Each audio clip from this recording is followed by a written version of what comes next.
Então, assim, nós vivenciamos hoje uma rotina que mistura, de um lado, um tédio tornado coletivo e um nada tornado espetáculo. A soma deste tédio coletivizado com este nada espetacularizado, ela inunda o nosso cérebro, o nosso comportamento, o nosso dia a dia.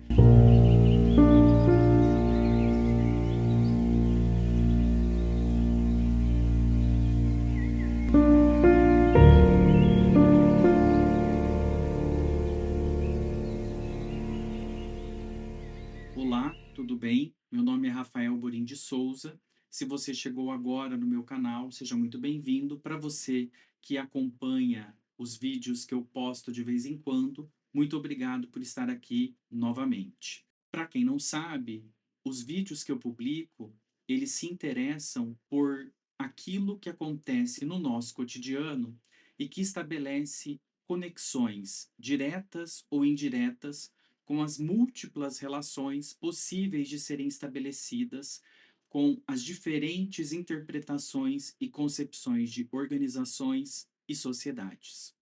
Nesta perspectiva, neste vídeo, eu chamo a atenção para o tema que eu destaquei há pouco na abertura do vídeo: a coletivização do tédio e a espetacularização do nada. Neste tema, eu peço então a sua atenção e que você me acompanhe gradativamente na construção da ideia.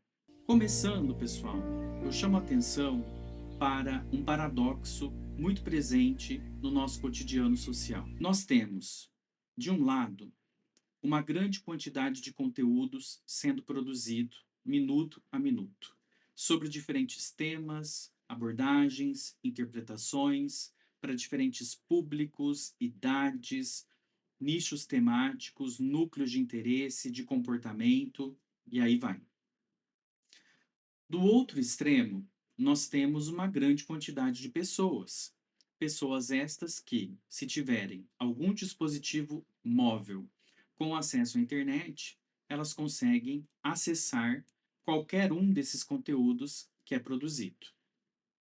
Pois bem, o paradoxo para o qual eu chamo a atenção é aquele que denuncia uma desconexão entre a produção desta nuvem de conteúdos e o alcance desses conteúdos por parte do grande público que eu acabei de comentar.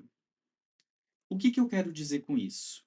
Boa parte do conteúdo produzido sequer acessa uma parcela mínima da grande população para a qual esses conteúdos são destinados. Ou se esses conteúdos eles são acessados ou até mesmo percebidos de alguma maneira por este grande público, muitos desses conteúdos são ignorados antes que eles possam sequer se apresentar ou demonstrar o porquê que eles foram produzidos. Como é que isso acontece? Alguns exemplos. Um e-mail que você recebe, mas não abre, deleta antes de ler. Uma mensagem que você recebe de áudio no seu aplicativo de mensagens e você opta por não escutar. Vídeos e publicações nas redes sociais que você, com o dedo tocado na tela, arrasta sem conceder a chance ou a oportunidade daquele conteúdo se explicar para você, ou até mesmo quando você, no celular, ou na televisão, ou até mesmo no papel, embora hoje seja mais raro, você julga a reportagem pelo título dela e nem sequer inicia a leitura do texto por completo. Isso nós estamos falando aqui de comunicações que se pretendem rápidas. Quando nós falamos sobre métodos ou meios de divulgação de conteúdos mais longas e que demandam um certo tempo, a possibilidade de um livro ser julgado pela capa ou pelo título, por exemplo, é muito grande e, por consequência dessa prática, este livro ser lido, consumido ou até mesmo percebido por uma quantidade muito pequena de pessoas. Por que é que nós identificamos este comportamento social? Por que é que nós identificamos este ritual que acontece no nosso dia a dia e do qual nós participamos, algumas vezes voluntariamente e outras vezes involuntariamente? Algumas pessoas, elas culpam este comportamento social como uma consequência oriunda dos algoritmos das redes sociais e também pelas diferentes maneiras pelas quais a inteligência artificial tem invadido o nosso dia a dia. Eu concordo em partes, porque é necessário nós lembrarmos o seguinte: tanto os algoritmos das redes sociais quanto as inteligências artificiais, vamos assim dizer, eles foram criados, alimentados, treinados e espelhados na inteligência natural, ou, em alguns casos, na desinteligência natural. Por isso que eu não concordo muito com essa expressão inteligência artificial, partindo do pressuposto de que aquilo que esta inteligência artificial nos entrega é efetivamente inteligente. Conforme o desenvolvimento dessa tecnologia avança, nós estamos percebendo, em diferentes domínios do conhecimento, que a inteligência artificial, por ser inspirada e dependente da inteligência ou desinteligência natural, ela não é tão inteligente assim. Portanto, o que nós observamos hoje nessa dificuldade do conteúdo produzido ser efetivamente consumido é uma consequência de práticas ou de rotinas comportamentais que estavam presentes na sociedade antes do advento ou da explosão desses algoritmos das redes sociais e também das tecnologias providenciadas em forma de inteligência artificial. Então, hoje é um pouco complicado nós imaginarmos ou pensarmos em uma rotina social que não tenha nela essas duas questões. Primeiro, as redes sociais. Segundo, a inteligência artificial. Mas como aqui nós estamos tentando discutir possibilidades interpretativas, eu peço que você me acompanhe nessa possibilidade ilusória de pensar em uma sociedade anterior ao advento das redes sociais e da tecnologia das inteligências artificiais. Já naquele contexto, esta prática que hoje nos leva à coletivização do tédio e à espetacularização do nada já acontecia. E a prática que lá acontecia também acontece hoje na sua rotina e na minha rotina, e eu vou te explicar o porquê. Muitas das vezes, no nosso dia a dia, nos nossos afazeres, nas nossas obrigações, nós temos que fazer coisas que não gostamos, ou até mesmo somos obrigados a participar de algumas situações que nós não gostaríamos. E grande parte dessas situações e desses afazeres obrigados, impostos para nós nas diferentes instituições com as quais nós nos relacionamos, eles não têm uma relação direta com aquilo que nós estamos fazendo, com aquilo que nós devemos produzir e também com o resultado esperado a partir dos nossos afazeres. Muitas das vezes, nós somos levados, sem muita vontade, para determinadas situações e acontecimentos que destoam completamente daquilo que nós temos que fazer para que, ao estar ali, nós aumentemos o número de pessoas ou de público que participa daquele processo, agregando para aquele processo algum teor de originalidade, de importância e de relevância, e que também, ao final dele, esta pseudo-relevância, essa pseudo-importância, seja convertido em um reconhecimento equivocado, para não dizer totalmente errôneo, para uma ou para uma quantidade de pessoas que efetivamente não se envolveram com aquilo não sabem muito bem sobre o que estão ali conversando, mas sabem apenas que estavam com a agenda reservada para naquele dia e naquele horário estarem presentes naquele evento, naquela reunião, naquela situação, para receberem algum reconhecimento que, na verdade, não lhes é cabido. Isso se aplica em diferentes domínios institucionais do nosso dia a dia. Então, enquanto estudante, por exemplo, não são raras as vezes em que alunos percebem que a escola os obriga a participar de atividades ou de exercícios que não têm qualquer relação com o propósito deles ali naquela instituição, que é estudar. Obviamente que isso acontece nas universidades também. Então, muitas das vezes, os estudantes de universidades ou cursos de universidade se envolvem em atividades, em eventos, ou em alguma atividade em grupo, ou em algum propósito paralelo ao processo de ensino, e acabam se entregando demais para estes eventos suplementares, e este envolvimento faz com que esta mensagem seja espalhada para o contexto institucional universitário de uma tal maneira que muitas pessoas acabam sendo obrigadas a participar daquilo sem efetivamente ter uma vontade genuína de estar naquele contexto, naquele evento, participando daquele projeto ou entregando ali algumas horas de atividade em favor de uma causa que não é uma causa genuinamente relacionada ao propósito de formação das pessoas que estão ali naquele contexto universitário. No mercado de trabalho ou nos ambientes de trabalho, então, isso acontece de maneira gritante.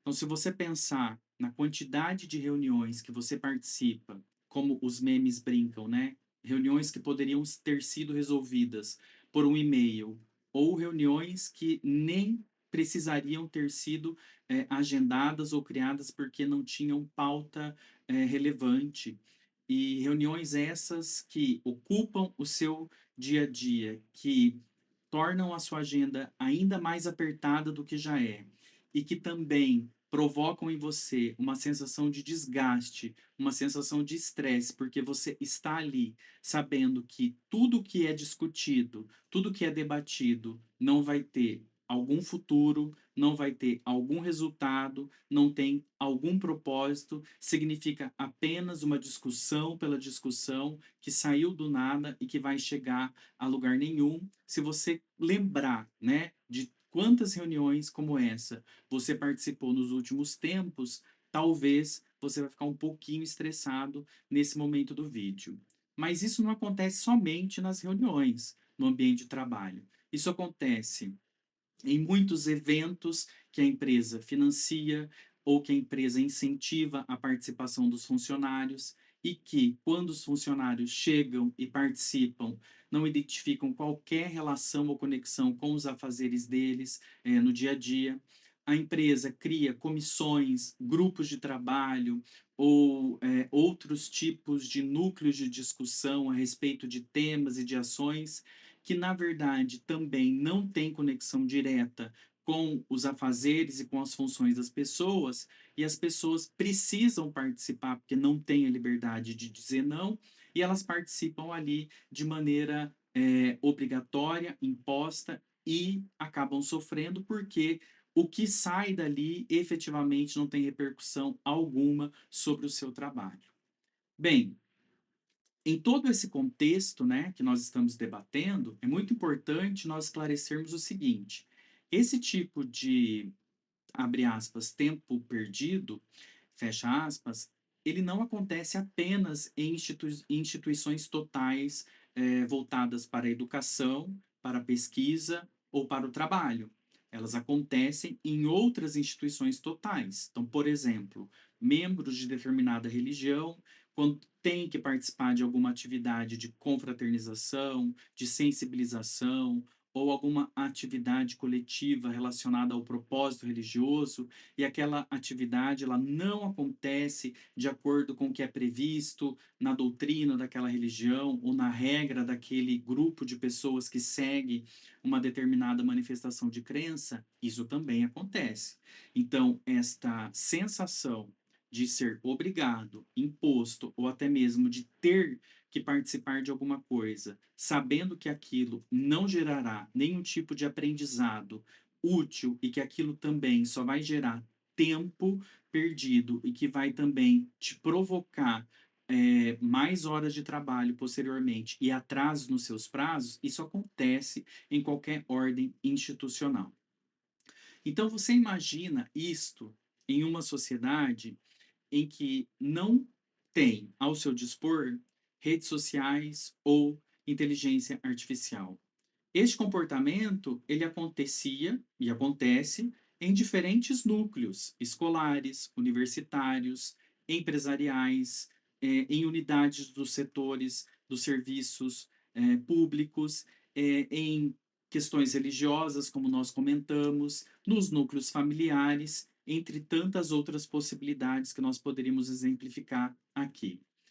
Nesse contexto desprovido de redes sociais e também de inteligência artificial, esses comportamentos, embora repetitivos, eles ficavam isolados naqueles respectivos núcleos. Então, essas demandas, elas eram iniciadas e finalizadas naquele contexto. Outros contextos não tinham acesso a esta prática. Então, uma pessoa que vivenciava aquela prática, aquele contexto no seu trabalho, ela não teria como vivenciar simultaneamente aquela mesma alegoria em outras ordens institucionais da sua vida. Eu disse simultaneamente. Muito bem, com o advento da tecnologia e também, mais recentemente, com a explosão das redes sociais e das inteligências artificiais, os limites físicos entre uma instituição e outra começaram a ficar cada vez mais relativizados. Embora eu não destrua a parede que me separa de você fisicamente, subjetivamente ela deixa de existir porque existem muitas maneiras de eu te acessar do outro lado. Uma delas é gravando este vídeo, outra delas é te enviando uma mensagem, um e-mail, te ligando, e aí vai. Pois bem, com essa multiplicação tecnológica e também pela multiplicação das possibilidades de acessar o que é produzido ou o que é feito em diferentes lugares, em diferentes núcleos, esses comportamentos que antes eram iniciados e encerrados nos seus respectivos núcleos de realização, vamos assim dizer, eles começaram a ser divulgados e compartilhados nos diferentes domínios de redes sociais que nós temos hoje em dia e começaram a ser incentivados e também replicados pelas inteligências artificiais que a sociedade tanto gosta de consultar. Qual foi o resultado disso? Uma grande quantidade de conteúdos produzidos, incentivando práticas, comportamentos que são ditos pelos algoritmos e pela inteligência artificial como algo produtivo, como algo importante, como uma boa prática, mas que, na verdade, se nós observarmos para a sociedade como um todo, são comportamentos que, desde quando eles começaram a acontecer na sociedade, são comportamentos que provocam sofrimento, esgotamento, canseira e tédio naqueles que são obrigados a participar dessa realidade. Dito isso, quando você e eu acessamos as nossas redes sociais, os nossos algoritmos, ou buscamos algum auxílio nas inteligências artificiais, nós recebemos respostas, incentivos, orientações que nos encaminham para este protocolo. Qual o protocolo?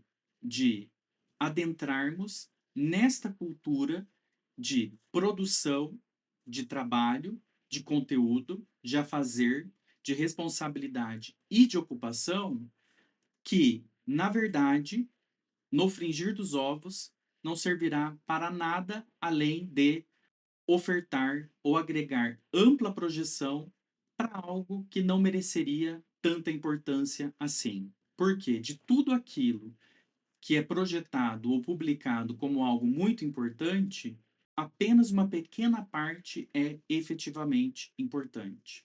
Então, hoje, nós sentimos nas redes sociais ou vivenciamos nas instruções dadas pela inteligência artificial um eco ou uma repetição daquilo que nós já vivemos no nosso dia a dia, estudantil, acadêmico, universitário, religioso, corporativo, e aí vai. O que isso quer dizer? Que todos os conteúdos que são produzidos, eles seguem esta rotina comportamental. Então, não importa o que aparece no seu celular, o que aparece no seu tablet, no seu e-mail, no catálogo da Netflix, tudo aquilo que aparece para você hoje como forma de manifestação de conteúdo que deveria te interessar, ele aparece para você como um conteúdo que já te provoca uma canseira antecipada. É um conteúdo que você se interessa pela possibilidade de ele ser algo que vai ser importante para você, mas que, pela obrigatoriedade de consumi-lo dentro de uma lógica muito repetitiva e que te leva a lugares vivenciados no seu cotidiano, no trabalho, no estudo ou em diferentes âmbitos institucionais, você já ignora, já exclui, já refuta este conteúdo antes mesmo de iniciar o consumo dele. Ou seja, você já rejeita automaticamente grande parte dos conteúdos que chegam até você. Porque esses conteúdos, eles vão provocar em você, ao invés de uma sensação de prazer ao consumi-lo, eles vão provocar em você uma sensação de repetição, uma sensação de mais do mesmo. Ou seja, eles vão te levar para um lugar muito entediante. E é por isso que eu coloco parte do título deste vídeo como a coletivização do tédio. A coletivização do tédio, ela não significa nada além de você e eu sermos revisitados pelos diferentes meios de comunicação e de entretenimento a todo momento por práticas que nos deixam muito cansados e muito exaustos nas nossas relações cotidianas com as diferentes instituições com as quais nós mantemos algum tipo de relação. Agora veja, este tédio coletivizado, quando ele te traz, ao assistir uma série, ao ver um post nas redes sociais, ou a ler uma reportagem ou um livro, a sensação de estar dentro de uma reunião inútil, de estar participando de um evento que nunca deveria ter acontecido, ou de estar ouvindo uma orientação de um chefe, de um mentor, de um guru, que nada mais é do que um monte de abobrinha sendo depositada ali no cérebro das pessoas que tentam encontrar um núcleo de sabedoria que é inexistente na fonte desses discursos. Quando você revisita esses lugares e quando o teu cérebro reconhece este protocolo repetitivo, daí surge a tendência de você rejeitar, de você não consumir e de você também não conceder uma atenção mínima para aquele conteúdo. Então, se você observar para você hoje, enquanto plateia dos conteúdos que te são apresentados, talvez você vai se reconhecer em uma dessas características que eu vou descrever agora. Como espectador de qualquer conteúdo que é oferecido para você, independentemente do veículo midiático pelo qual este conteúdo chega até você. Você se reconhece como um espectador indiferente? Como um espectador apático? Como um espectador desatento? Como um espectador que não gostaria de estar ali consumindo este conteúdo? Eu sou professor, como eu disse para vocês. Eu dou aula para uma grande quantidade de alunos a cada semestre letivo. E se eu falar para você que está me assistindo aqui que desta grande quantidade de alunos, a maioria deles é atento, é interessado, é motivado ou possui uma naturalidade orgânica de buscar uma importância naquilo que é debatido em sala de aula, eu vou mentir para vocês. Porque esta apatia, esta indiferença, esta desatenção, ela não é uma característica apenas nossa quando estamos lidando com conteúdos que não nos interessam. Ela é uma característica nossa e de qualquer pessoa que ocupa a sociedade que nós ocupamos neste momento. Algumas pessoas falam que é uma característica geracional.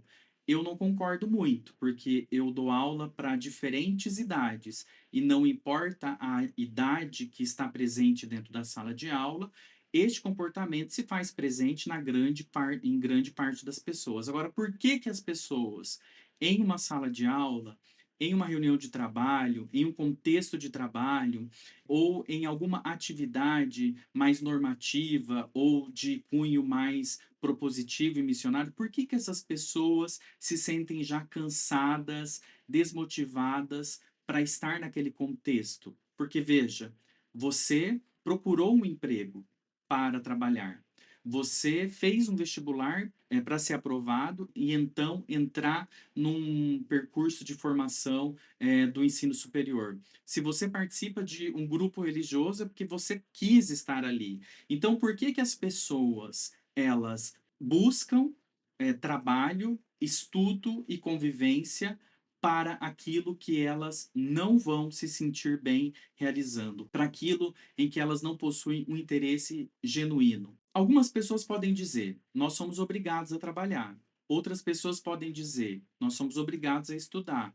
Outras pessoas podem dizer, eu estou na minha religião porque é uma tradição familiar.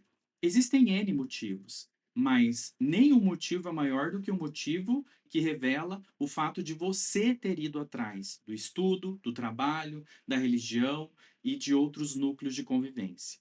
Bem, essas pessoas, dentro desses núcleos, elas se mostram cansadas desde um primeiro momento, porque o tédio que as alcança antes de elas chegarem na sala de aula, no momento de trabalho, no núcleo de atividades do grupo religioso ou em qualquer outra atividade que ela se predispôs a realizar, antes das pessoas chegarem nesses núcleos funcionais do seu dia a dia, elas já são inundadas por aquilo que o algoritmo e por aquilo que as inteligências artificiais inundam elas a partir dos conteúdos compartilhados com elas durante as horas do dia. Portanto, após horas sendo alienado, reificado e docilizado por um conteúdo que, em boa parte, mais inutiliza o seu arcabouço cerebral do que efetivamente o potencializa, quando você é colocado de frente com uma atividade que demanda de você atenção, disciplina, reflexão, ação, percepção, crítica e até mesmo absorção, a canseira já toma conta da pessoa, porque aquilo já agrega para ela uma repetição de tudo o que ela consumiu até então em termos de conteúdo. E é por isso que o tédio já acessa todas essas pessoas antes mesmo do conteúdo ser iniciado, do conteúdo ser multiplicado. Por isso que muitas das vezes uma aula você percebe que você está dando aula para muitas pessoas presentes, mas pouquíssimas pessoas que estão ali efetivamente presentes ou interessadas naquilo que está acontecendo. O mesmo numa palestra, o mesmo numa reunião e aí vai. Agora, vamos problematizar um pouquinho mais essa fala. Obviamente que ao dizer isso, você deve ter pensado, tá, mas e se a aula for chata? É difícil prestar atenção. Tá, mas e se a reunião for chata? É difícil prestar atenção. E se o evento for chato? Eu não consigo prestar atenção. Tudo bem. O que eu estou querendo dizer aqui é o seguinte: se a aula, a reunião, o evento, o grupo de trabalho, eles forem chatos, mas eles tiverem uma missão efetiva de acontecimento, um propósito real de construção e um resultado concreto que deve ser apresentado, aquilo demandaria a sua atenção, o seu esforço e a sua dedicação.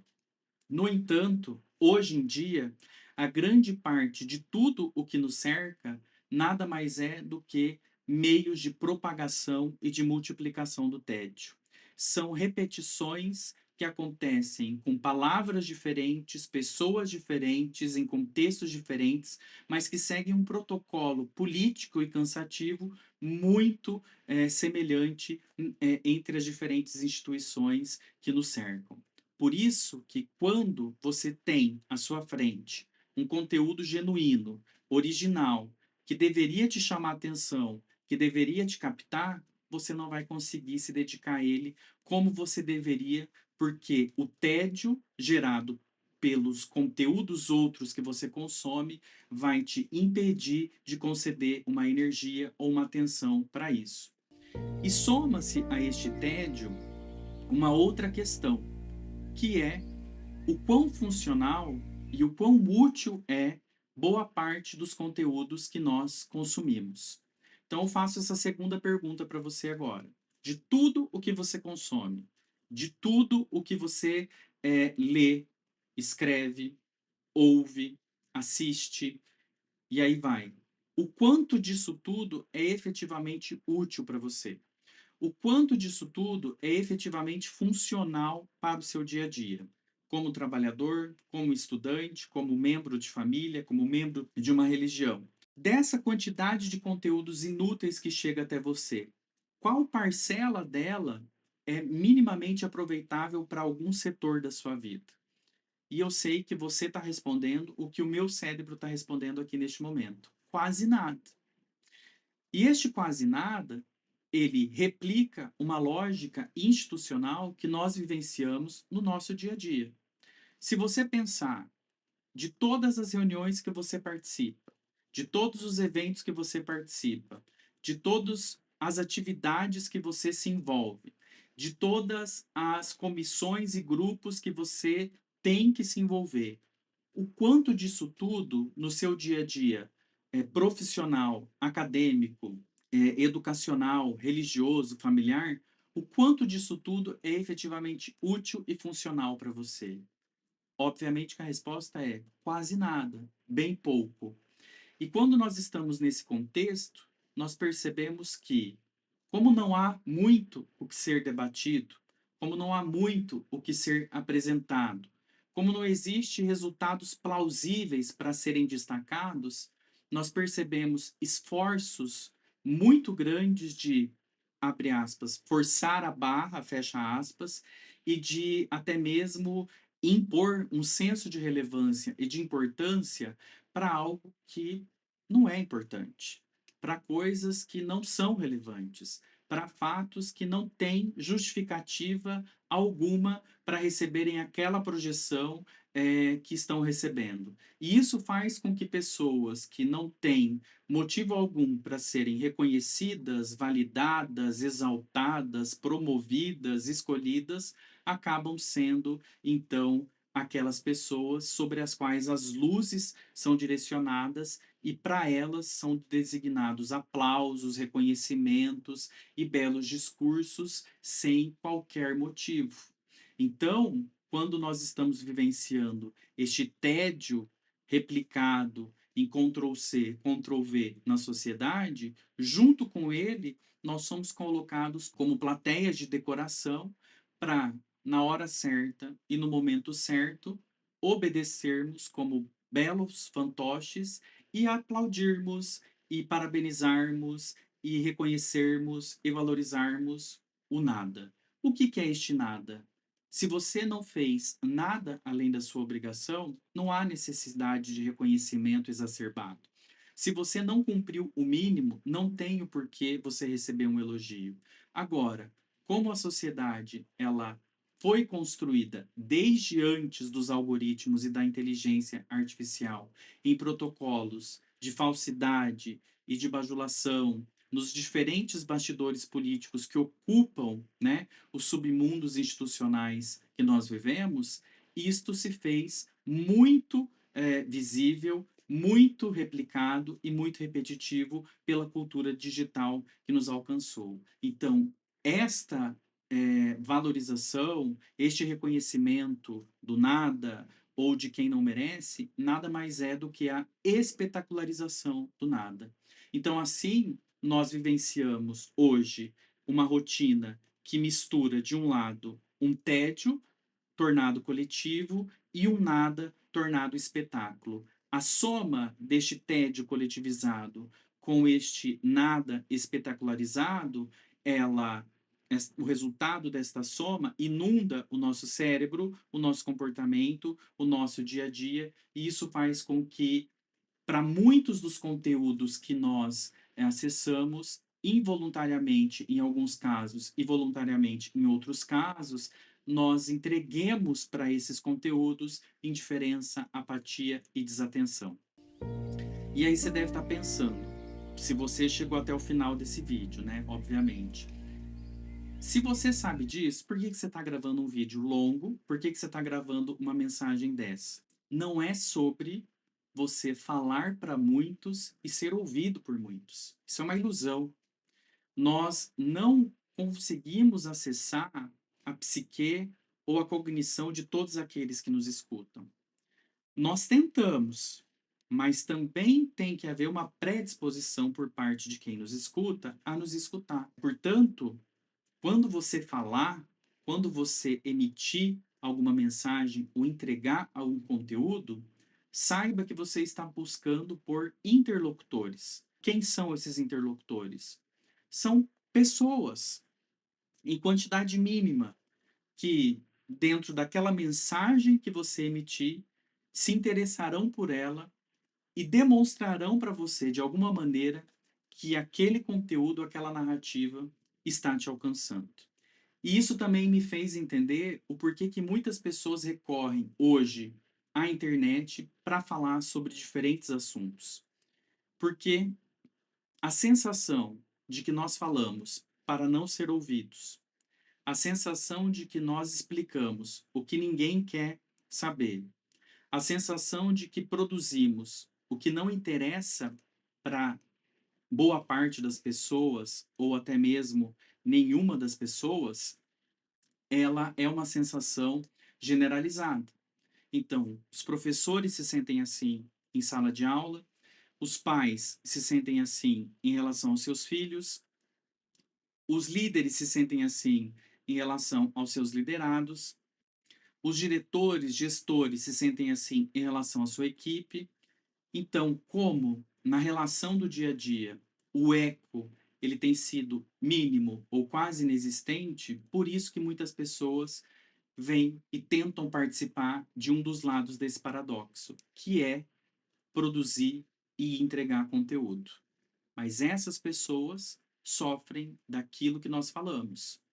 Elas sofrem um processo de desconexão que faz com que o que elas produzem, o que eu produzo, raramente chegue ao público para o qual esta mensagem poderia interessar, e quando chega, este público ele está tão embriagado de um tédio coletivizado e de um nada espetacularizado que a chance deste conteúdo surtir em algum efeito ou gerar alguma boa reflexão é mínima ou quase nenhuma.